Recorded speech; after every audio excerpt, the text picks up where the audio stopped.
میری بیوی نے مجھے سمجھایا، میرے بچوں نے مجھے سمجھایا، لیکن جب میں نے خود اپنی آنکھوں سے دیکھا کہ وہ عورت جسے میں کبھی کمزور اور گھر سنبھالنے والی سمجھتا تھا، وہ عورت جسے میں نے کبھی اپنی گفتگو میں شامل نہیں کیا، وہ عورت جس کے خوابوں کو میں نے کبھی اہمیت نہیں دی، آج میرے گرتے ہوئے کاروبار کو سنبھال رہی ہے، میرے قرض اتار رہی ہے، میرے بچوں کو پڑھا رہی ہے اور مجھے ڈپریشن سے نکال رہی ہے، تو مجھے اپنی جہالت پر شرم آتی ہے۔ میں آج اس لیے یہ کہانی سنا رہا ہوں کیونکہ میں چاہتا ہوں کہ ہر وہ باپ، ہر وہ بھائی، ہر وہ شوہر جو یہ سمجھتا ہے کہ بیٹیوں کو پڑھانے سے کچھ نہیں ہوتا، میری آواز سنے۔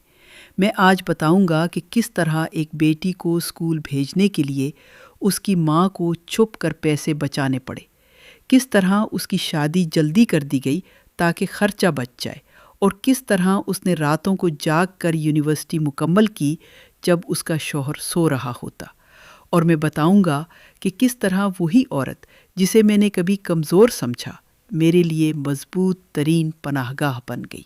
السلام علیکم۔ آج کی کہانی ہمیں ایک شوہر کی زبانی سننے کو ملے گی جو اپنی غلطیوں کو مانتا ہے اور اپنی بیوی سے معافی مانگتا ہے۔ آئیے سنتے ہیں اس کی زبانی۔ میری بیوی کا نام عروبہ ہے۔ وہ 5 بھائی بہنوں میں چوتھے نمبر پر تھی، 3 بھائی 2 بہنیں۔ اس کے بڑے بھائی اور چھوٹے بھائی دونوں بہت اچھے اسکولوں میں پڑھتے تھے۔ اس کے والد نے ان کے لیے ٹیوٹر رکھے، ان کے لیے کتابیں خریدی، ان کے مستقبل کے خواب دیکھے، لیکن عروبہ کے لیے کوئی نہیں سوچتا تھا۔ جب اس نے اپنے والد سے کہا کہ وہ بھی پڑھنا چاہتی ہے تو انہوں نے کہا، بیٹا تم ابھی چھوٹی ہو، گھر کے کام سیکھو، ویسے بھی پڑھ لکھ کر کیا کرنا ہے، جب آخر میں گھر کے کام ہی کرنے ہیں، ویسے بھی تمہاری شادی جلد کر دیں گے۔ اس کی ماں خاموش رہتی تھی، لیکن رات کو جب سب سوتے تھے وہ عروبہ کے پاس بیٹھ جاتی اور کہتی، بیٹا تم پڑھو، میں تمہارے ساتھ ہوں۔ عروبہ نے اپنی ماں کی مدد سے چھپ کر میٹرک پاس کیا۔ جب اس کے والد کو پتہ چلا تو ناراض ہوئے کہ اب پڑھنے کا کیا فائدہ، اب شادی کے گھر جانا ہے۔ چنانچہ عروبہ کی شادی کر دی گئی میرے ساتھ۔ میں نے بھی کبھی نہیں سوچا تھا کہ اسے پڑھنے کی ضرورت ہے۔ میں نے شادی کے بعد اس سے کہا، تمہارا گھر ہے، بچے ہیں، یہی تمہاری دنیا ہے۔ وہ خاموش رہی، لیکن ایک رات میں نے دیکھا کہ وہ رات کے 2 بجے جاگ رہی ہے۔ میں نے پوچھا، کیا کر رہی ہو؟ اس نے کہا، کچھ نہیں، نیند نہیں آ رہی۔ میں نے اس پر غور نہیں کیا، لیکن وہ جھوٹ بول رہی تھی، وہ پڑھ رہی تھی۔ وہ انٹرمیڈیٹ کی کتابیں پڑھ رہی تھی جو اس نے اپنی ماں سے منگوائی تھی۔ میں سوتا رہا، وہ جاگتی رہی۔ میں نے اس کے خوابوں کو کبھی دیکھا ہی نہیں تھا۔ اس کے پہلے بچے کی پیدائش ہوئی۔ ڈاکٹر نے کہا، آپ کو آرام کرنا چاہیے، لیکن اگلی رات جب بچہ سویا تو وہ پھر جاگ گئی۔ میں نے کہا، بیمار ہو جاؤ گی؟ اس نے کہا، بس تھوڑا سا۔ میں نے پھر غور نہیں کیا۔ جب اس نے انٹرمیڈیٹ پاس کیا تو مجھے معلوم بھی نہیں تھا۔ ایک دن اس نے کہا، میں یونیورسٹی میں داخلہ لینا چاہتی ہوں۔ میں نے کہا، پاگل ہو گئی ہو؟ بچہ چھوٹا ہے، گھر کون سنبھالے گا؟ میری ماں نے اسے تنگ کیا، پڑھنے سے گھر نہیں چلتا بہو، بچہ کو سنبھالو، شوہر کو سنبھالو، پڑھنے سے کوئی فائدہ نہیں ہوتا، یہ تو بس تمہارے کام نہ کرنے کے بہانے ہیں۔ عروبہ خاموش رہی اور پھر راتوں کو جاگتی رہی۔ میں نے اس کی محنت کو کبھی سنجیدگی سے نہیں لیا۔ میں نے سوچا، یہ لڑکیوں کا شوق ہے، کچھ دنوں میں چھوڑ دے گی، لیکن وہ نہیں چھوڑی۔ 4 سال بعد اس نے گریجویشن مکمل کر لی۔ اس وقت میرے کاروبار میں کچھ خاص مشکل نہیں تھی۔ میں اپنے چھوٹے سے کاروبار سے گزارا کر رہا تھا۔ میں نے اس کی ڈگری کو ایک کاغذ کا ٹکڑا سمجھا۔ میں نے کہا، اب ڈگری لے لی، اب خوش رہو۔ اس نے کچھ نہیں کہا، لیکن اس نے نوکری ڈھونڈنی شروع کر دی۔ جب مجھے پتہ چلا تو میں غصے میں تھا۔ میرے گھر کی عورت باہر جا کر کام کرے گی؟ تمہارا شوہر کیا کھا رہا ہے؟ لوگ کیا کہیں گے؟ عروبہ نے کہا، میں نے اتنا پڑھا ہے، ڈگری لی ہے، میں کام کرنا چاہتی ہوں، تجربے کے لیے۔ میں نے منع کر دیا۔ پھر وہ دن آیا جب میرے کاروبار کو نقصان ہونے لگا۔ میں نے ایک بڑا سودا کیا، لیکن وہ ٹوٹ گیا۔ میرے قرض بڑھ گئے۔ میرے دوست جو کبھی میرے ساتھ بیٹھتے تھے، انہوں نے میرے فون اٹھانا بند کر دیے۔ میرے رشتہ داروں نے کہا، اپنا کاروبار سنبھال، ہم کیا کر سکتے ہیں؟ میں ٹوٹ گیا۔ ایک رات میں نے عروبہ سے کہا ہم برباد ہو گئے۔ اس نے کہا نہیں۔ وہ اٹھی اور کچھ پیسوں کی رقم نکالی جو اس نے جمع کر کے رکھی ہوئی تھی۔ میں نے کہا یہ تمہارے ہیں۔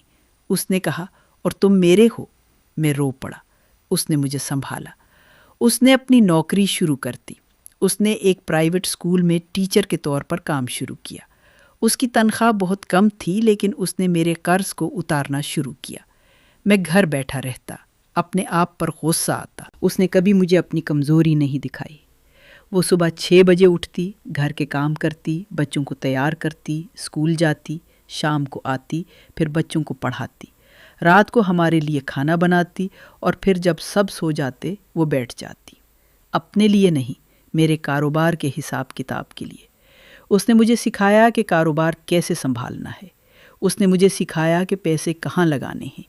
اس نے مجھے سکھایا کہ ناکامی کے بعد کیسے اٹھنا ہے۔ 2 سال بعد میں نے دوبارہ اپنا چھوٹا سا کام شروع کیا۔ اس بار میں نے اسے اپنا پارٹنر بنا لیا۔ میں نے اس کی بات مانی اور آج الحمدللہ میرا کاروبار بہت اچھا چل رہا ہے۔ لیکن اس دوران میں ڈپریشن کا شکار تھا۔ بہت دنوں تک میں نے خود کو الگ تھلگ کر لیا تھا۔ میرے دوست نہیں تھے، میرے رشتہ دار نہیں تھے، صرف میرے بچے تھے اور وہ تھی۔ اس نے مجھے ڈاکٹر کے پاس جانے پر مجبور کیا، میری دوا لی، میرے ساتھ بیٹھی، میرے آنسو پونچھے۔ کبھی اس نے مجھ سے کچھ نہیں کہا کہ میں نے تمہارے لیے یہ کیا، یہ وہ کیا۔ وہ چپ رہی۔ آج میں اپنی بیوی کی ہر خواہش پوری کرنے کی کوشش کرتا ہوں۔ میں نے اسے وہ گھر دلایا جو وہ چاہتی تھی۔ میں نے اس کے لیے ایک کار خریدی۔ میں نے اس کا نام اپنے کاروبار میں شامل کر لیا۔ لیکن سب سے بڑھ کر میں نے اس کے خوابوں کو سنا ہے۔ وہ ایک بار پھر پڑھنا چاہتی ہے، ماسٹرز کرنا چاہتی ہے۔ اس بار میں نے کہا میں تمہارے ساتھ ہوں۔ دوستو، یہ کہانی ہے میری۔ میں اپنی جہالت پر آج بھی شرمندہ ہوں۔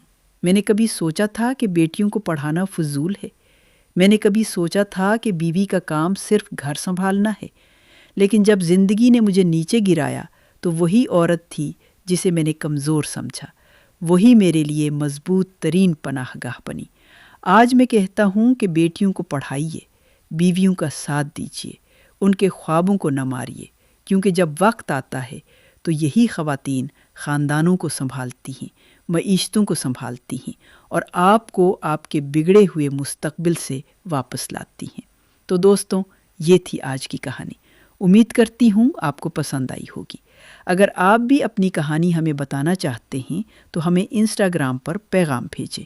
ویڈیو پسند آئے تو لائک کریں اور ہمارا چینل سبسکرائب کریں۔ اللہ حافظ۔